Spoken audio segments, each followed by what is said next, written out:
Hello, everyone. Welcome back to another video on Lincoln Latinidad y el Midwest, a special program we have here at the Lincoln Home to celebrate Hispanic Heritage Month. This video is going to be a little bit different. It's going to be a bilingual tour of the Lincoln Home, but it's going to be special in that we're just going to focus on what we have been discussing during the first two presentations of this video series, which means we're going to talk about specific details of Lincoln and his time in Congress. We're also going to talk about Lincoln and the time he met Matias Romero in his home here in Springfield, Illinois. Y para este programa voy a tener a mi compañero Paul Santillán, quien nos va a llevar dentro de la casa de Abraham Lincoln para analizar un poquito más en detalle cómo Lincoln vivió esa época de 1846 al 49, cuando sirvió en el Congreso de los Estados Unidos, en la Cámara de Representantes, y también cómo vivió la visita de Matías Romero a su casa en 1861.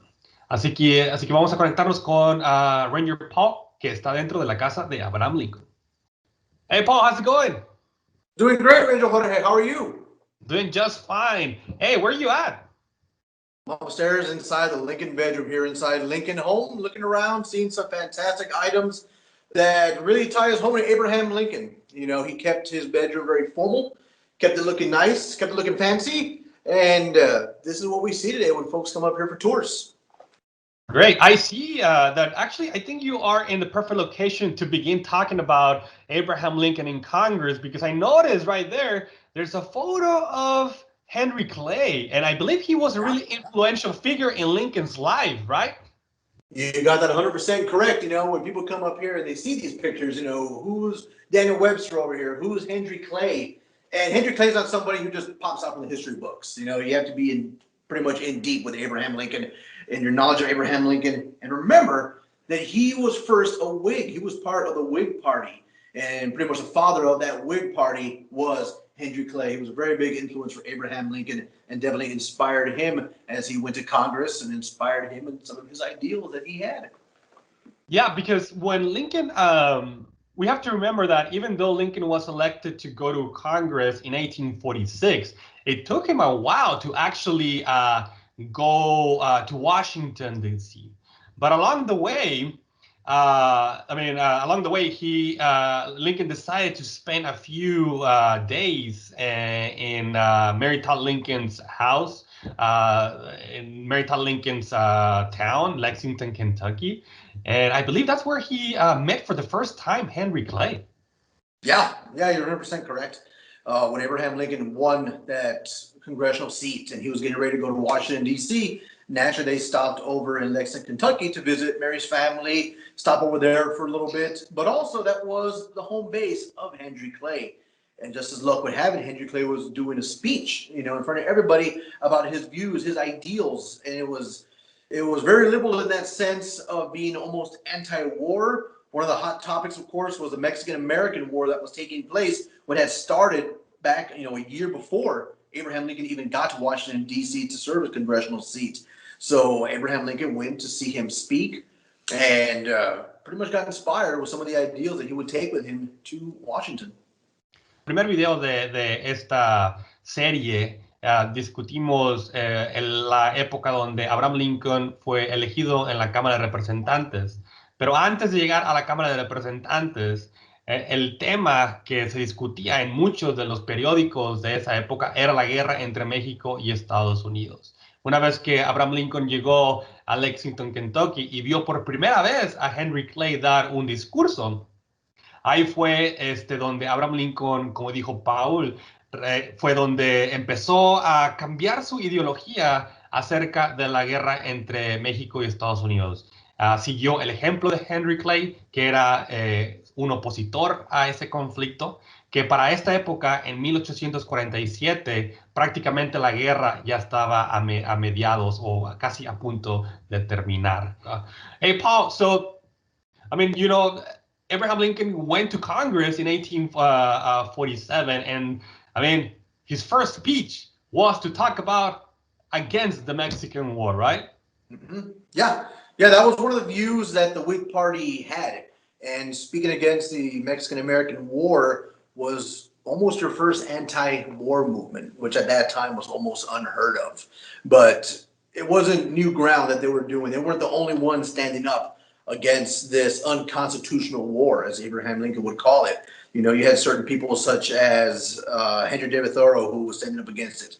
You had Frederick Douglass, who was standing up against the war as well. So there was wide enough census from the people that maybe this war wasn't constitutional. And Abraham Lincoln was very brave in his young political career, speaking up in a belief that he had that this probably isn't the war America should be in.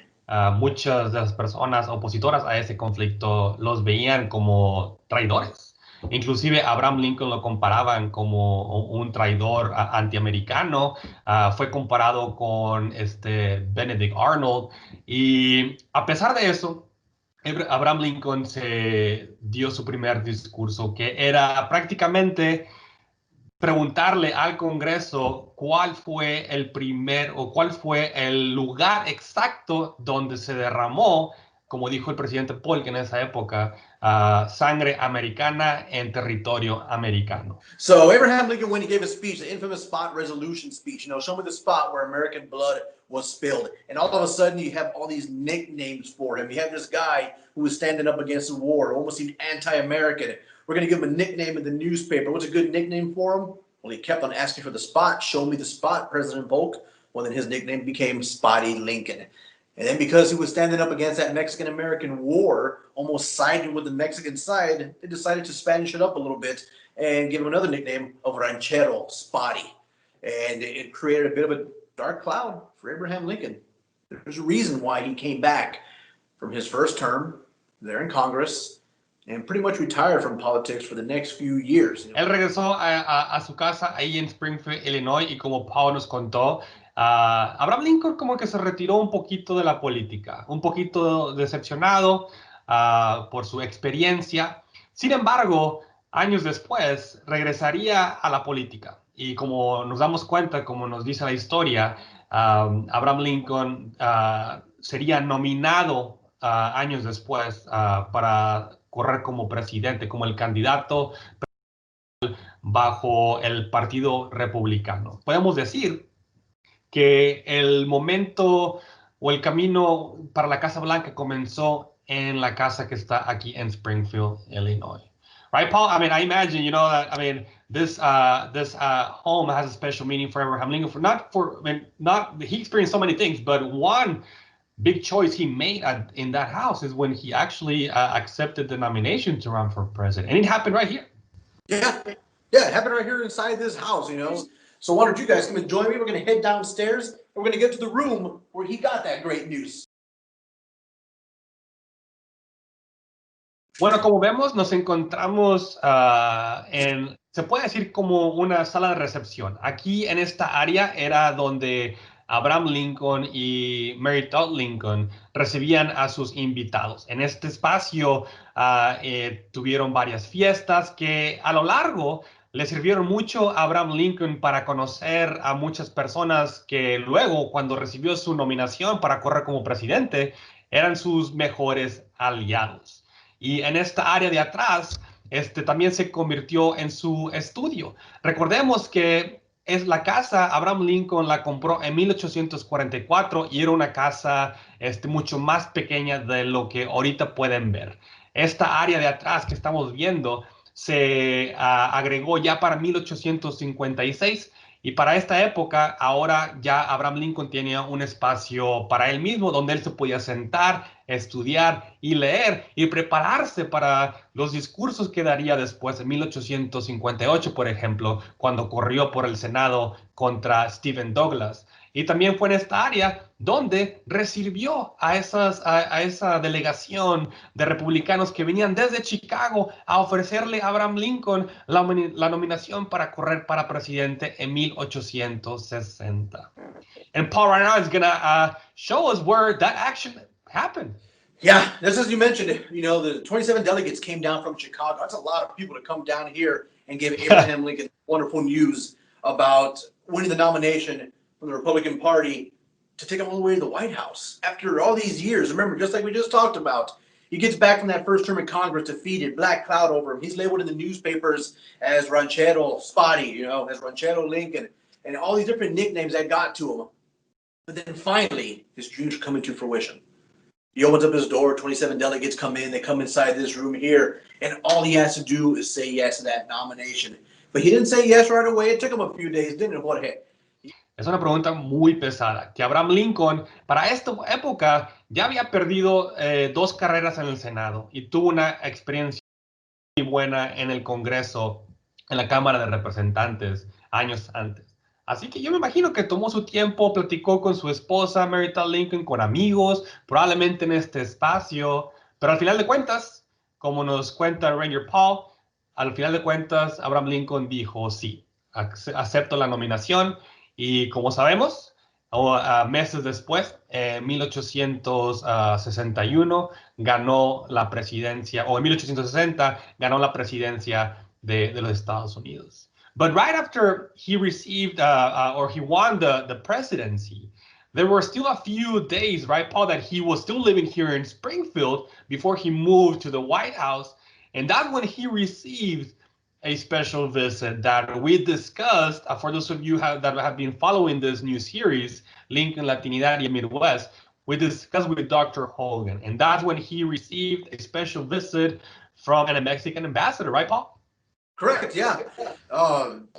That's the wonderful thing about Hispanic Heritage Month is that it is tied to Abraham Lincoln. It is tied to this home. And when Abraham Lincoln spoke against the Mexican-American War, he created this endearing quality that Mexico saw. So Mexico was going through their own times, their own turbulent times, the Guerra de Reforma, the Reform War, and finally Benito Juarez would emerge on the side of the victors, and he would become elected president pretty much around the same time as Abraham Lincoln became elected president. And they remember Abraham Lincoln from back in the late 1840s, you know, in 1847, standing up against the Mexican-American War. And they knew the ideals that he stood for. He stood for this economic opportunity, for this political. And Benito Juarez liked that. It was a new change for Mexico. And he knew that if he was going to build a good relationship, he would have to send an envoy over here, at least one person, Mateas Romero, whose name will sound familiar to our listeners from Dr. Hogan and such. But he came up here to meet with Abraham Lincoln. He would meet with him here inside this room to build an unlikely friendship that would last the rest of Abraham Lincoln's life. Sí, y recordemos que Matías Romero llegó a Springfield en enero, así que nos podemos imaginar que era una época muy fría, y cuando él llegó se quedó en un hotel cercano. He stayed at a hotel not too far away from Lincoln's home. And then the next day, that's when he, probably knocked on the door. Probably the fight of the dog was barking, right? The dog was barking and everything. And then al final de cuentas, ya Abraham Lincoln, Mary Todd Lincoln lo recibieron en su hogar y probablemente tuvieron plática. Sabemos, basado en los documentos y basado en la plática que tuvimos con Dr. Hogan, que Abraham Lincoln y Matías Romero platicaron un poquito sobre las historias de sus países. Y ahí Abraham Lincoln por primera vez entendió un poquito más la historia de México, la historia de lo que estaba sucediendo en México. For those of you watching, we hope that you enjoyed this short walkthrough where history happened. A short walkthrough where Lincoln, when Lincoln left this home where Paul is right now, to move to Washington, D.C. In 1847 to serve in Congress. And when he left Springfield to go to Washington, D.C. once again, but now as President-elect of the United States. And it was in this space, fue en este espacio donde Abraham Lincoln empezó a tener esa conexión con el país de México. So thank you so much, everyone, for tuning in today. We hope you enjoyed this tour. Espero que les haya gustado esta experiencia bilingüe que les preparamos. But stay tuned for more videos as we celebrate Hispanic Heritage Month here at the Lincoln home. Paul, muchas gracias.